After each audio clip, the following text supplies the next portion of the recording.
I believe each of you have this form explaining, I believe each of you have that.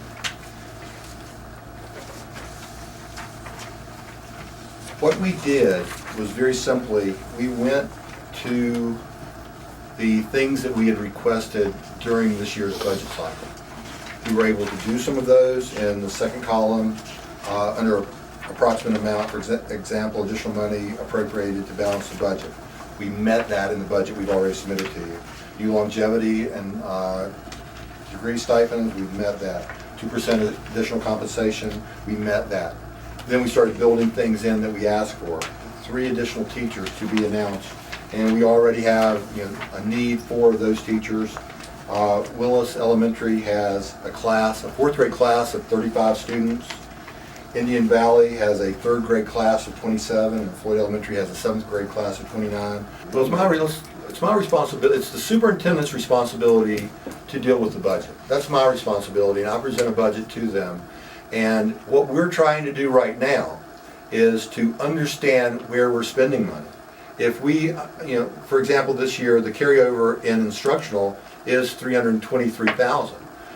We may be able to use that money. Once we're, what we've done in our office, we've developed cost centers, and we're tracking everywhere that we spend money. And maybe the money is in this budget. Maybe we have budgeted enough for next year. Once we're able to identify and predict and forecast, maybe there is enough money in this budget so we can start returning some of those. We're just dealing with something that no one has really understood very well up to this point, and we're making a tremendous effort to understand it and present you what we believe is a reasonable way to spend the taxpayers' money. I'm not sure if you understand exactly what I'm saying or not. Well, I'm not sure I do either. Okay. It just seems like if And it puts me in a difficult position because you've come with your argument, you figured it out, and I'm here answering your questions. No, it's really simple. It's like last year you spent $12,212 on instructional. Right. Okay. Going into the upcoming year, if you had approximately the same staff and everything, you would think that you'd be in that range plus the 2% raise. Right. With our So we're taking that savings and we're applying it to, are we not taking that savings and using that to hire more instructors? I mean, that's part of the carryover that we're using to do these things with. There's 2 different savings. There's savings from last year's budget, but there also should be savings from the upcoming budget because if we have the same amount of staff. There should be savings from this year's budget? The budget that we're going into now. Okay. But then we've taken that money and we've reallocated it to different things. Well, I can't go out and hire teachers without the money to do it. Well, if the you money want to come to us, includes- we scheduled when you wanted. You told us you wanted to meet today. Right, I mean, this is a call meeting, not our normal day. We came on Thursday. right. We didn't want to meet on Tuesday like normal because your board didn't want to be inconvenient. Well, I don't know if that's the case, Mr. Klinger. But I can't really speak for my board. But the thing was, we've had over a month since this came to light to operate on. To come to us and say it has to be done right now because decisions made in haste are usually the wrong decisions. Well, to quote what you just said, it is our board's decision on how to spend the money, and if you want to put us in a bad position to operate our school system, I suppose you'll just have to do that.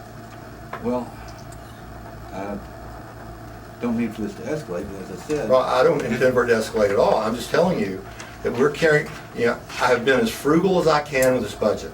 I've been as forthright as I can be with the budget.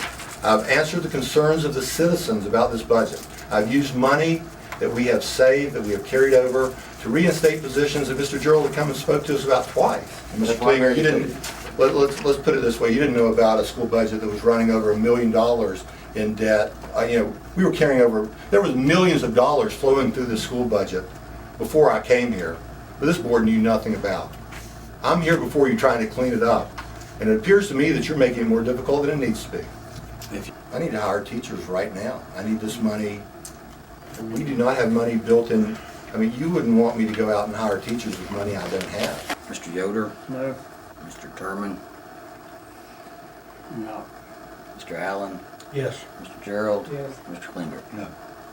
If I go back to what Mr. Klinger said, I mean, what I've asked for is just, and when we sat together, you were in the meeting, Mr. Klinger, you were in the meeting, Mr. Souls and I. You said to me this was the school board's money. It was up to us to decide how we wanted to spend it. Did both of you not say that? Now, this is how my board wants to spend it. For FY14. FY15 is another budget year. If the money isn't available there for FY15, then whose responsibility is it to bring to you a budget that doesn't, that has in it what we can afford to do with the money that we have? Whose responsibility is that? It's not yours. It's the school board's. That's what they were elected for. They're presenting to you money you told us we could carry over. They're telling you how we want to spend it. We've listened to the public. We've listened to everyone that's written articles in the paper. We've done things that people have wanted to do.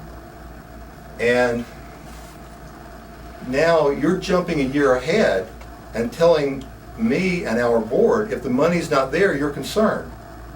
Why is that your concern? Because you'll be asking us for money. Well, I've asked you for plenty of money before, and that didn't seem to bother you. I've asked you for plenty of money before, and you've simply told me no. So, my position would simply be, this is money you told us we could spend how we wanted to spend. We've told you how we wanted to spend it. It's for FY14, not FY15. If we have decreases in funding for FY15, whose responsibility is it to deal with that shortfall? Is it this board or my school board? And that's really all I have to say.